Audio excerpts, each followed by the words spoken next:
E aí, pessoal, aqui é Daniel para mais um Podercast da semana número 20 do ano de 2024. Vamos falar aqui de provérbios regedores. Você aí, a vida é extremamente fácil de se viver. Pode acreditar. O problema é que a gente, na juventude, durante a nossa vida, os adultos da vez, os nossos pais, avós, patrões no serviço, esses aí não fazem a lição de casa, que é instruir a juventude. Então a juventude cresce, louca, ensandecida, tomando as suas próprias decisões, enfiando o pé pelas mãos, a vida toda, e ela chega na sua vida adulta como um louco e que não tem muitas opções a não ser encurtar a sua própria vida. Então, a ideia dos princípios regedores é servir aí como um pouquinho de noção para você. Então, leva a sério essas frases. Entenda uma coisa também, enquanto você é jovem, você vai ter esse sentimento de que você está certo nas suas decisões e que os conselhos dos adultos aí vai ser coisa idiota. E realmente pode ser coisa idiota mesmo, porque você tem que saber entender qual a intenção desse adulto com você. Porque, infelizmente, no Brasil, a gente não conseguiu aí, o povão não conseguiu se libertar aí dos desejos das suas genitálias. E eles estão sempre querendo satisfazer esse desejo das genitálias, entendeu? Então, geralmente, talvez um adulto, um velho, um cara que tem ali uma aparência de que deveria ser um mentor, na verdade, ele só está mesmo com um imenso fogo no rabo, vendo se ele vai conseguir apagar isso daí, usando você, jovem.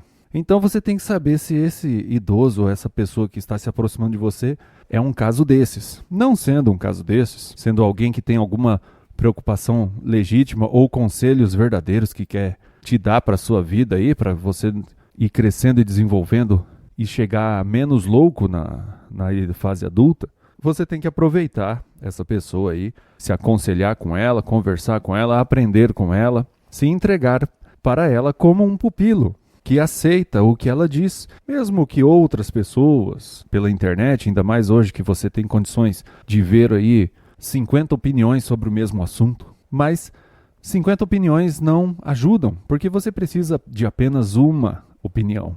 Então, caso você tenha a sorte de ter um mentor na sua vida presencial, um pai que vale a pena, um patrão talvez, que gosta de você ali, e que ele já é vivido ali, já está com os cabelos brancos dele, onde você pode fazer perguntas, sugestões, ele vai acabar te educando, porque ele tem ali ele quer passar ali um pouquinho do conhecimento dele, não por vaidade, mas por uma compaixão dele com você, já que você pode nem ter pai, né? E também você pode talvez só ter uma mãe ou um pai que tem preocupações maiores com os pedidos genitais dele. Bom, tudo isso para dizer que os princípios regedores aqui que eu estou tentando te passar é também uma tentativa aí de aconselhamento. Enquanto você está jovem, estas frases, como aconteceu comigo, parecem coisas idiotas e elaboradas de pronto, mas não são, e elas, se você refletir em cima delas e tentar viver como elas guiam a vida, você verá que são boas bases para ajudar você nas decisões que você vai ter que tomar no futuro. Primeiro princípio regedor deste Podercast da semana 20. Não fica bem se envolver com um homem feroz. Não fica bem se envolver com um homem feroz. Dá pausa aí, qualquer coisa, e vai refletir um pouquinho sobre isso daí. Ou copia num papelzinho para você ler de vez em quando. Uma dica aí para você consumir esses Podercasts é baixar o áudio e jogar num iPod. E aí você, enquanto está trabalhando, você escuta os áudios aí. Que somente, outro provérbiozinho aqui, princípio regedor, que somente as vocalizações que remetem à justiça e à razão prorrompam a barreira de seus dentes. Vamos traduzir isso aqui, né? Faz aí a sua tarefa de casa, vai ler livro e entender e aumentar as palavras que você tem no seu vocabulário, que você teria entendido o que eu li aqui. Mas pode ser aí que seu vocabulário esteja muito pobre. Vocalizações são vozes, vem de vozes, é o que você fala. Então você vai procurar falar menos, falar nada. Se um dia precisar que as pessoas escutem a voz, que sai de você, você só vai falar se isso for para ajudar a trazer a justiça ali, dar um testemunho, alguma coisa, ou a razão. Então, que a pessoa está falando 2 mais 2 é 5, 2 mais 2 é 5, então você fala, não, 2 mais 2 é 4. Se não for para ajudar de alguma forma, então você não fale nada, porque muito provavelmente você vai estar entrando aí numa discussão, numa problemática aí, que não valeria a pena ter entrado. Então, em tudo, prefira o silêncio e a meditação, que vem logo a seguir ao silêncio. Bom, de provérbios regedores, princípios regedores para esse Podercast, é só, vamos tocar aí para frente outros assuntos da semana. Vamos falar aqui um pouquinho da geração Z, que é a juventude atual, a galera que nasceu ali do ano 2000 para frente. Chegou até mim umas notícias de jornais, tipo Band, Record, mostrando a questão da geração Z na busca de um emprego, de como deixar um currículo na empresa, e também a queixa dos empresários, que não estão satisfeitos com o tipo de trabalho que é fornecido pela geração Z. Como já vim falando mais anteriormente, se a gente for ver aí historicamente, a geração atual ela sempre está desconectada da geração anterior. Só que antigamente essa desconexão era mais suave.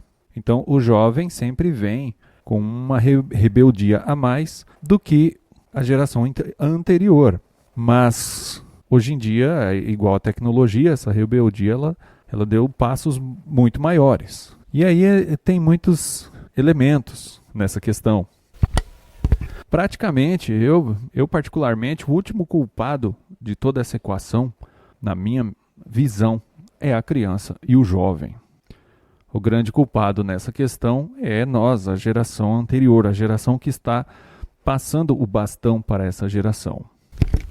Mas nós também, de certa forma, somos vítima do descaso da última geração que nos jogou aí no mundo. Que eles também foram pessoas, em sua maioria, preocupadas com a sua sobrevivência ali, com as suas coisas. Mesmo sendo pessoas que não tinham essa tecnologia dos celulares, internet. Mas a gente pode sempre ver na família ou na família de outras pessoas aqueles vós depravados. Então você já vê que o que essa pessoa passou adiante, se não suas depravações. E muitos poucos têm aquela sorte de ter um pai ali mais alinhado, mais estudado, mais cabeça, que sabe que ele vai morrer. Não tem medo de morrer. A mãe e o pai não tem medo de morrer. Sabe que está ficando velho, sabe que vai morrer. Sabe que vai ficar careca, vai ficar barrigudo, vai ficar com dor no joelho. Sabe, esses velhos que estão mais preocupados em passar o bastão da sua sabedoria para os jovens do que esses velhos que estão preocupados em se parecer jovens e se manter jovens. A grande maioria é esse segundo exemplo. Então eles se preocupam sempre mais consigo mesmo do que com a próxima geração que vai chegar. E nós, da minha geração, nasci em 1983, nascemos aí já nesse início das liberdades, de tudo quanto é coisa, né? Liberdade sexual, faço o que eu quiser. Chegamos aí no auge dos relacionamentos abertos. E agora essa geração atual, ela é fruto de tudo isso. A base onde ela firma os pés são as nossas costas, os nossos ombros. E que qualidade de firmamento, de patamar, nós construímos para essa próxima geração. O patamar que dá para se observar pela próxima geração. Porém, claro, nós no meio disso tudo também somos vítimas. Mas o que tem que acontecer com os mais velhos, os adultos? Acordar para a sua função de mentor do jovem. Então hoje o jovem tem uma timidez extrema. Às vezes não consegue nem erguer o tom da sua voz para conversar com um estranho. Conversar até com um balconista ou um bilheteiro. Tem vergonha. Acaba preferindo ficar em casa do que sair e fazer alguma coisa. Inclusive, trabalhar. Cairá como uma luva ao jovem de hoje quando souber que ele vai poder ganhar aí algum subsídio do governo, Bolsa Escola, Bolsa Família, alguma coisa que minimamente dê para ele comprar alguma coisa para comer e não precisar trabalhar. Isso não é questão de preguiça do jovem, mas como ele foi criado por nós, a última geração que passou, está passando o bastão para eles. Então a vergonha maior é nossa. Porém, mesmo que alguns acordem e enxerguem que deveriam hoje, com seus primeiros cabelos brancos ou sua cabeça branca, deveriam estar ocupando posições de mentor dos seus filhos, dos seus netos, estão na verdade consumindo conteúdos nostálgicos da época da infância e se mantendo aí alienados da realidade. Na minha época de juventude,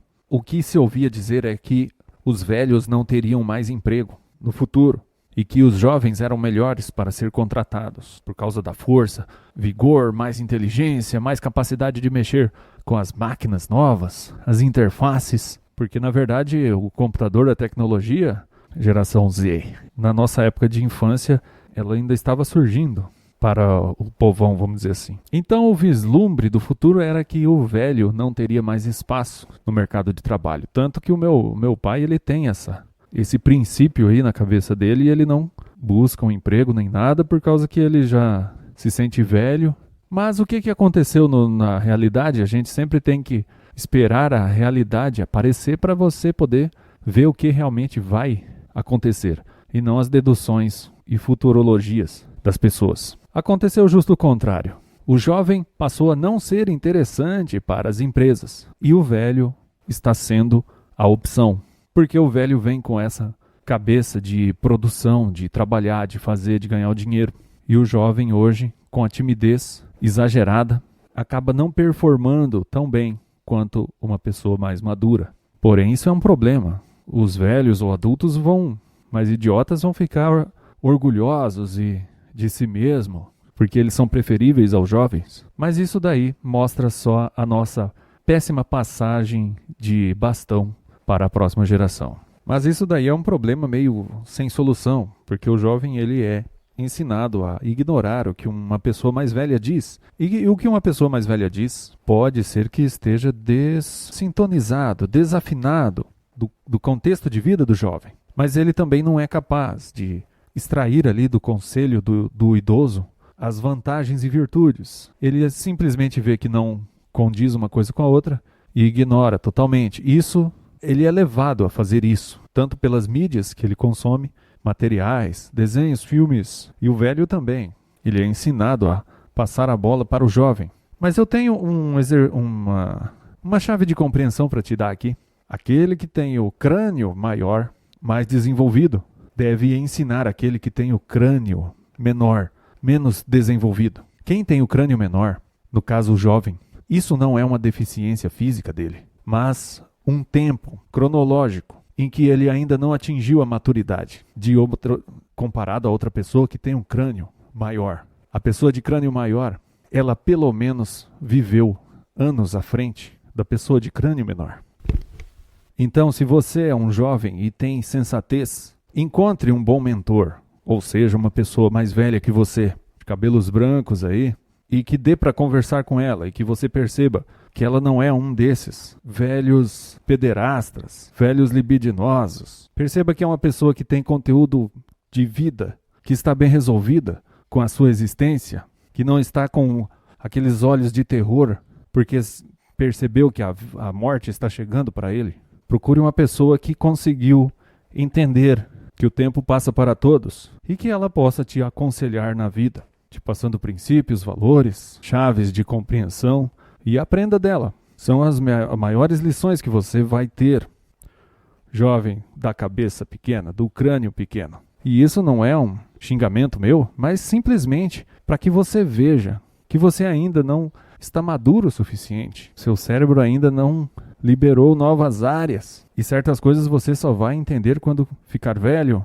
Então, porque já não pode ir conversando com velhos lúcidos. E claro, essa ruptura entre o jovem e o velho, ou seja, entre a geração atual e a geração anterior, isso daí é a causa principal de todo esse desalinhamento. Meu conselho para você, jovem, é logo entender que, além dos velhos que você pode conhecer atualmente, fique atento nas pessoas maduras que estão à sua volta e vá tirando, igual alguém que escolhe entre pedras e feijões, vai escolhendo os feijões, retirando as pedras, se aproxima dessas pessoas conversa com ela e a partir dessas você descobre outras. E assim você vai pulando de galho em galho aí, procurando o melhor mentor que você tiver. Se você tiver sorte de um desses aí ser alguém próximo, que vai estar sempre aí do seu lado, melhor ainda. Você vai poder sempre recorrer a essa pessoa, acreditando que os conselhos que ela está te dando são baseados na experiência dele e não em intenções que ele tenha com você.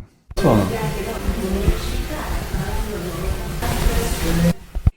essa semana, por intermédio do blog Sushi Pop, fazendo essa gravação aqui do lado da máquina, nota áudio para mim mesmo. Nesse blog Sushi Pop, eu recomendo que você visite aí, porque o criador de conteúdo é o Nagado, e ele praticamente, até onde eu sei, ele apenas participa em podcasts e vídeos quando ele é convidado em outros canais do YouTube para falar sobre a cultura pop japonesa no Brasil e em geral, né? E os conteúdos que ele cria são artigos escritos neste blog Sushi Pop. E através dele, essa semana, eu passo a conhecer uma cantora dos anos 90, Miki Matsubara. E foi muito bom a princípio, porque ela tem uma música muito emblemática, Stay With Me, muito bonita, com aquele refrão que você fica cantarolando sempre. Mas ao mesmo tempo que eu conheço essa cantora, também acabo descobrindo, pelo mesmo artigo do Nagado, que essa cantora já faleceu, aí com uma idade de 40 anos, 43 anos, se eu não me engano. E então, estou passando um momento aí de uma alegria inicial que logo já se transformou em tristeza. Engraçado que a música dela, que ela canta, tem uns 5 minutos, a apresentação debut dela. E como é impressionante a nossa inteligência humana na captação visual, auditiva. Se você não conhece essa cantora, vamos ver se eu coloco ali um link para o vídeo dela, com QR Code aí passando durante o áudio, para que você possa acessar lá. Mas só pelo vídeo, pela performance da Miki, a música, a letra da música perfeita, depois você vê a tradução, a gente já cria uma relação com a cantora. E aí você gosta tanto que vai pesquisar sobre mais o que ela está fazendo atualmente, as redes sociais dela, e aí acaba se deparando com a data de falecimento dela. Então, fico mais uma vez nessa situação. A primeira vez que aconteceu isso comigo foi com um cantor havaiano chamado Israel Kamamiole. Ele acabou falecendo de obesidade mórbida. Mas aconteceu que eu descobri primeiro a música dele através do meu irmão. Summer of the Rainbow. Ouvi, gostei demais. Meu irmão depois baixou a bibliografia toda dele. E aí eu também acabo descobrindo que ele já tinha morrido em 1997. E foi toda essa situação de conhecer um grande cara tardiamente. E agora isso se repete de novo com a Miki Matsubara. Vamos lá.